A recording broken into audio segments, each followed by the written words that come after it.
ഇന്നത്തെ നമ്മുടെ horror story 2 സുഹൃത്തുക്കളെ കുറിച്ചാണ്. 2 സുഹൃത്തുക്കൾ എന്ന് പറഞ്ഞിട്ടുണ്ടെങ്കിൽ ഒരു ആൺകുട്ടിയും ഒരു പെൺകുട്ടിയാണ്. ഇവർ കോളേജിൽ പഠിച്ചുകൊണ്ടിരിക്കുകയാണ്. റിയ, മനോജ്.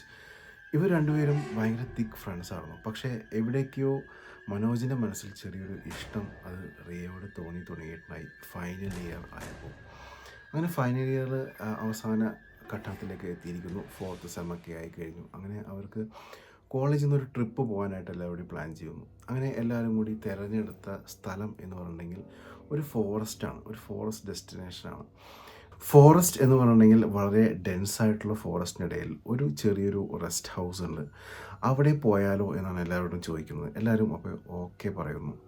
അങ്ങനെ അവർ ആ തിക്ക് ഫോറസ്റ്റിൻ്റെ ഉള്ളിൽ ആ ഒരു റെസ്റ്റ് ഹൗസിലേക്ക് എല്ലാവരും യാത്ര തിരിക്കുന്നു. അപ്പോൾ മനോജിൻ്റെ മനസ്സിൽ ചെറിയൊരു പ്ലാൻ വേറെയുണ്ട്.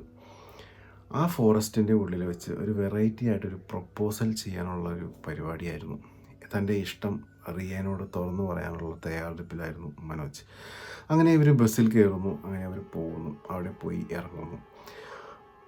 ഇറങ്ങി അവർ ഈ ഒരു ഡെൻസ് ഫോറസ്റ്റാണ് ഞാൻ ഓൾറെഡി പറഞ്ഞല്ലോ. അപ്പോൾ ഫോറസ്റ്റിൽ ഒരു നട്ടുച്ച സമയത്തൊക്കെയാണ് നടത്തുന്നത്. അവിടുന്ന് അവർ നടന്ന് ഈ ഒരു റെസ്റ്റ് ഹൗസിലേക്ക് പോകുന്നു. അവിടെ ചെന്ന് കഴിഞ്ഞപ്പോഴാണ് അവർ പറയുന്നു ഈ ലേഡീസിന് വേറൊരു സ്ഥലമാണ്, ജെൻസിന് വേറൊരു സ്ഥലമാണ് എന്നൊക്കെ പ്ലാൻ ചെയ്യുന്നു. അങ്ങനെ അവർ ഒട്ടും ഡിപ്രസ്ഡ് ആയി അവർ മാറി മാറി താമസിക്കുന്നു.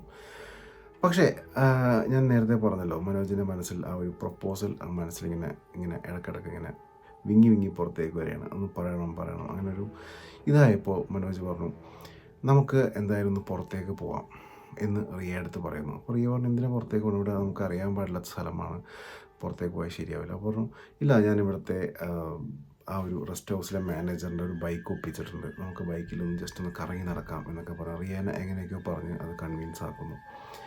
റിയയും പറഞ്ഞു ഓക്കെ നമുക്കൊന്ന് പോയേക്കാം എന്ന് പറഞ്ഞ് ഇവർ ആരും അറിയാതെ ആ ഒരു ബൈക്ക് എടുത്തിട്ട് ഇവർ രണ്ടുപേരും കൂടി ജസ്റ്റ് ഒന്ന് പുറത്തേക്ക് ഇറങ്ങുന്നു.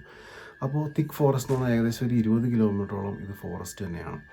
ഇവരങ്ങനെ ഫുള്ള് കറങ്ങി തിരിഞ്ഞൊക്കെ നടക്കുന്നു. കറങ്ങി തിരിഞ്ഞ് നടന്ന് ഏകദേശം ഒരു ചെറിയൊരു പുഴയുടെ അടുത്തേക്ക് എത്തുന്നു. അപ്പോൾ വളരെ മനോഹരമായിട്ടുള്ളൊരു സൺസെറ്റ് കിട്ടുന്ന ഒരു ഏരിയയാണത്.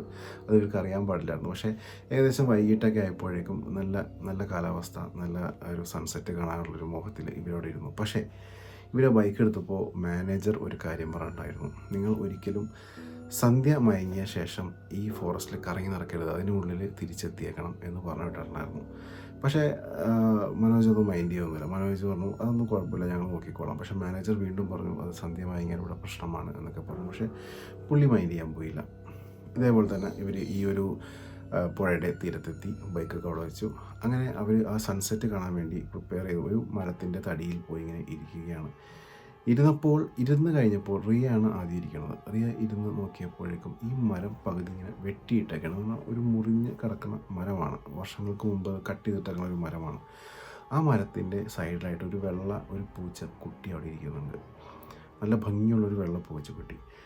റിയ കുറേ നേരം അതിനെ നോക്കിയിരുന്നു. പക്ഷേ കുറച്ച് നേരം നോക്കിക്കഴിഞ്ഞപ്പോഴേക്കും ആദ്യമൊക്കെ ഭംഗിയായിട്ട് തോന്നി. പിന്നെ റിയയുടെ മുഖഭാവങ്ങളൊക്കെ പയ്യെ മാറാൻ തുടങ്ങി ആ പൂച്ചയെ നോക്കിയപ്പോൾ. മനോജ് ഇത് കാണുന്നില്ല. മനോജ് ബാക്കിൽ നിൽക്കുകയാണ്. മനോജിൻ്റെ ഉള്ളിൽ ടെൻഷനാണ്. ഇതെങ്ങനെ പ്രപ്പോസൽ ചെയ്യും, ചെയ്ത് കഴിഞ്ഞിട്ടുണ്ടെങ്കിൽ റിയ എങ്ങനെ അക്സെപ്റ്റ് ചെയ്യും എന്നുള്ള ടെൻഷനാണ് മനോജിന്. അങ്ങനെ മനോജ് പയ്യെ വന്നിട്ട് റിയയുടെ ബാക്കിൽ തോളത്തൊന്ന് കൈവയ്ക്കുന്നു. റിയക്ക് യാതൊരു രീതിയിലുള്ള ഭാവവ്യത്യാസങ്ങളും ഇല്ല. വേഗം മനോജ് ഫ്രണ്ടിലേക്ക് വന്നിട്ട് പ്രപ്പോസൽ ചെയ്യുകയാണ്. ഇങ്ങനെ വിൽ യു മാരി മീ എന്ന് ചോദിച്ചിട്ട് ഒരു മോതിരമൊക്കെ എടുത്തിട്ട് ഇങ്ങനെ കാണിക്കുകയാണ്. പക്ഷേ റിയ വേറെ ഏതോ ലോകത്തിങ്ങനെ ആകെ സ്റ്റക്കായി നിൽക്കുകയാണ്. പെട്ടെന്ന് ഈ ലോകത്തേക്ക് എന്ന് പറഞ്ഞാൽ ഇപ്പോഴത്തെ ഹാപ്പനിങ്ങിലേക്ക് റിയ തിരിച്ചു വരുന്നു. പെട്ടെന്ന് മനോജ് ഇങ്ങനെ റിങ് പിടിച്ച് കാണുമ്പോൾ തന്നെ റിയ മനസ്സിലാക്കുന്നു ഇവന് പ്രപ്പോസ് ചെയ്തിട്ടുണ്ടെന്നുള്ള കാര്യം ആൾക്ക് മനസ്സിലാവുന്നു. റിയ അപ്പം തന്നെ ഓക്കെ പറയുന്നു. പക്ഷേ ഓക്കെ പറഞ്ഞ് വേറെ എക്സ്പ്രഷൻസ് ഒന്നും റിയയുടെ മുഖത്തില്ല. റിയ വേഗം തന്നെ വീണ്ടും ആ ഒരു പൂച്ചയുടെ ആ മുഖത്തേക്ക് തന്നെ നോക്കിക്കൊണ്ടിരിക്കുകയാണ്. പെട്ടെന്ന് ആ ഒരു പൂച്ചയുടെ ലക്ഷണങ്ങളൊക്കെ കണ്ടപ്പോൾ മനോജിന് എന്തൊക്കെയോ പന്തികേട് പോലെ തോന്നി. റിയയുടെ മുഖഭാവത്തും നല്ല നല്ല വ്യത്യാസങ്ങൾ വന്നു തുടങ്ങി.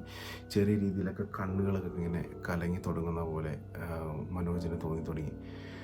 വേഗം തന്നെ മനോജിനും ഇതേപോലെ എന്തൊക്കെയോ പ്രശ്നങ്ങൾ പോലെ തോന്നി. മനോജും ആ തടിയിലിരുന്നു കഴിഞ്ഞപ്പോൾ മനോജിൻ്റെ കഴുത്തിലെ കാലൊക്കെ ഇങ്ങനെ പിടിച്ചു വലിക്കുന്ന പോലെ മനോജിന് തോന്നി. റിയയുടെ കണ്ണൊക്കെ ശരിക്കും കറുത്ത പോലെയായി. കണ്ണിൽ നിന്നൊക്കെ കണ്ണീര് വരാൻ തുടങ്ങി. വായിൽ നിന്ന് എന്തൊക്കെയോ പ്രശ്നങ്ങൾ, നുരകളൊക്കെ വരാൻ തുടങ്ങി. അങ്ങനെയൊക്കെ ആയപ്പോഴേക്കും മനോജിന് മനസ്സിലായി എന്തോ പ്രശ്നമുണ്ടെന്ന്. ചാടി എനിക്ക് വേഗം റിയയെ കൈ പിടിച്ച് നേരെ ആ മരത്തിൽ നിന്നിട്ടപ്പോഴേക്കും റിയ മുഖഭാവങ്ങളിലൊക്കെ നോർമലായി. പക്ഷേ ചിന്തകളിൽ എപ്പോഴും എന്തൊക്കെയോ പ്രശ്നങ്ങൾ പോലെ മനോജിന് തോന്നിക്കൊണ്ടിരുന്നു. അങ്ങനെ ഇവർ രണ്ടുപേരും കൂടി നേരെ ഈ പറഞ്ഞ റെസ്റ്റ് ഹൗസിലേക്ക് ബൈക്ക് ഓടിച്ച് പോയി. ആ പോകുന്ന വഴിയൊന്നും വലിയ സുഖമില്ലാത്ത യാത്രയായിരുന്നു. കാരണം ഇവർ റിയ ഒരു വികാരവുമില്ലാതെ വേറെ എന്തൊക്കെയോ പറഞ്ഞുകൊണ്ടിരിക്കുന്നു. ഇവർ നേരെ ഹോസ്റ്റലിൽ പോകുന്നു, ആ റെസ്റ്റ് ഹൗസിൽ പോകുന്നു. അവർ ഒരുമിച്ച് ആണ് കിടക്കുന്നത്. അവിടെ ചെന്നിട്ട് ഇവർ രണ്ടുപേരും കൂടി കിടക്കുന്നു. കിടന്ന സമയത്താണ് റിയ ഉറക്കത്തിനിടയിൽ ചാടി എണീറ്റിട്ട് പറയുന്നു, ആ വെള്ളപ്പൂച്ച എന്നെ കൊല്ലും എന്നുള്ള രീതിയിൽ ഭയങ്കരമായിട്ട് സംസാരിക്കുന്നു. അത് ചാടി എണീറ്റ് മനോജ് വേഗം ചാടി എണീറ്റ് നോക്കുമ്പോൾ റിയ ഇങ്ങനെ എഴുന്നേറ്റ് ഇങ്ങനെ ഇരിക്കുകയാണ്. റിയയുടെ കണ്ണുകൾ വീണ്ടും കറുത്ത് ഇതേപോലെ തന്നെ ആ ഒരു ഭയാനകമായിട്ടുള്ള മുഖമായിട്ടിരിക്കുകയാണ്. വേഗം തന്നെ മനോജ് നേരെ നോക്കിയപ്പോൾ റിയ എങ്ങോട്ടാണ് നോക്കണേ അങ്ങോട്ട് മനോജും നോക്കിയപ്പോൾ അവിടെ ഒരു വെളുത്ത രൂപമുള്ള ഒരു സ്ത്രീ അവിടെ നിൽക്കുകയാണ്. ആ മരത്തിൻ്റെ അവിടെ റിയ കണ്ടിരുന്ന അതേ രൂപം തന്നെ ഈ ബെഡ്റൂമിന് വന്ന് നിൽക്കുകയാണ്. വേഗം തന്നെ മനോജ് ആകെ പേടിച്ചിട്ട് അവിടെ നിന്ന് ഒച്ചപ്പാടുണ്ടാക്കാൻ തുടങ്ങി. ഒച്ചയെടുത്തപ്പോഴേക്കും അവിടെ റെസ്റ്റ് ഹൗസിലെ മാനേജറും അവിടുത്തെ ആൾക്കാരൊക്കെ തിരിച്ചു വരുന്നു, ഓടി വന്ന് നോക്കുമ്പോൾ ഇവിടെ റിയയുടെ കണ്ണൊക്കെ ഇങ്ങനെ കറുത്ത് ഇരിക്കുകയാണ്. മനോജ് ഏകദേശം നോർമലാണ്. ഇത് കണ്ടപ്പോഴേക്കും മാനേജർ ഒച്ചെടുത്തപ്പോഴേക്കും റിയ ആ ഒരു ഇരുന്നിരിപ്പിൽ തന്നെ അവിടെ മരിച്ച് വീഴുകയാണ്. റിയക്ക് വേറെ യാതൊരു കണക്കുമില്ല. പക്ഷേ റിയ മരിക്കണേക്കുമ്പോൾ ഒരു കാര്യം പറഞ്ഞു, നിങ്ങളെല്ലാവരെയും ഞാൻ കൊല്ലും എന്നാണ് റിയ പറഞ്ഞിട്ട് പോയത്. ഇത് കേട്ടപ്പോഴേക്കും മനോജിനാകെ ഭയമായി. മനോജ് വേഗം അവിടെ നിന്ന് എഴുന്നേറ്റ് മനോജിനെ കൂട്ടിയിട്ട് പുറത്തേക്ക് കൊണ്ടുപോയി അവിടെ മാറ്റിയിരുത്തുന്നു. വേഗം തന്നെ റിയയുടെ വീട്ടുകാരെയൊക്കെ വിളിക്കുന്നു. റിയയുടെ വീട്ടുകാരൊക്കെ അവിടെ വന്നിട്ട് റിയയുടെ ഈ ഒരു അവസ്ഥ കണ്ടിട്ട് അവർ പൊട്ടിക്കരയുന്നു. എന്ത് സംഭവിച്ചെന്ന് അറിയാൻ പാടില്ല. പിന്നെ പോലീസുകാർ വരുന്നു, അവിടെ അന്വേഷണങ്ങൾ നടക്കുന്നു. അപ്പോഴാണ് അവിടുത്തെ ആ ഒരു റെസ്റ്റോറൻറ്റിലെ ഒരു പഴയൊരു ജീവനക്കാരൻ കഥ പറയുന്നത്. പണ്ട് ഒരു ഗ്രാമം ഉണ്ടായിരുന്നു അവിടെ. ആ ഗ്രാമത്തിൻ്റെ ഒത്ത നടുക്കായിട്ട് ഒരു മരം അവിടെ ഉണ്ടായിരുന്നു. ആ മരത്തുമ്മ എന്തൊക്കെയോ പ്രേതബാധയുണ്ടെന്നാണ് അവിടുത്തെ നാട്ടുകാർ വിശ്വസിച്ചിരുന്നത്. ആ മരത്തുമ്മ ആര് പോയി തൊട്ടാലും അവർ ആ തക്ഷണം അവിടെ മരിച്ചു വീഴും എന്നായിരുന്നു അവരുടെ വിശ്വാസം. പക്ഷേ ഇത് വകവയ്ക്കാതെ പുറത്തുനിന്ന് വന്ന 1-2 ആൾക്കാർ ആ മരത്തിൽ കൈവച്ചിരുന്നു. അവർ അന്ന് തന്നെ ആ ക്ഷണം തന്നെ അവിടെ മരിച്ചു വീണിരുന്നു.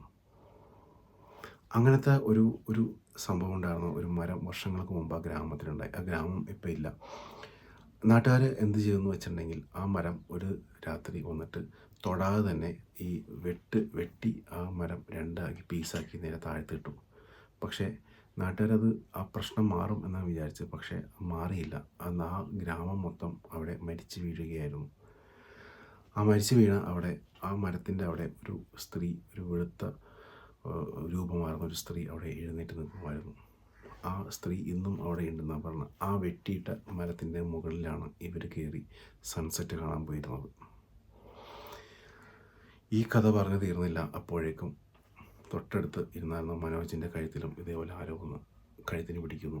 മനോജും അവിടെ തക്ഷണം മരിച്ചു വീഴുന്നു. ഈ 2 മരണവും ആ മരത്തിൻ്റെ മുകളിൽ ഇരുന്ന് കൊണ്ട് മാത്രം സംഭവിച്ചായിരുന്നു. ഇങ്ങനത്തെ വ്യത്യസ്തമാർന്ന അതേപോലെ ഇൻട്രസ്റ്റിംഗ് ആകുന്ന കഥകൾ നിങ്ങൾക്ക് ഇഷ്ടമാണെന്നുണ്ടെങ്കിൽ ഫോളോ ചെയ്യാൻ മറക്കണ്ട. ഹൊറർ ഷോർട്സ് വീഡിയോസിന് ഫോളോ ചെയ്തേക്കാം. ഹൊറർ ഷോർട്സ് വീഡിയോ നമ്മൾ ഡെയിലി അപ്ലോഡ്സ് വരുന്നുണ്ട്. അടുത്ത വീഡിയോയിൽ കാണാം. Thanks for watching.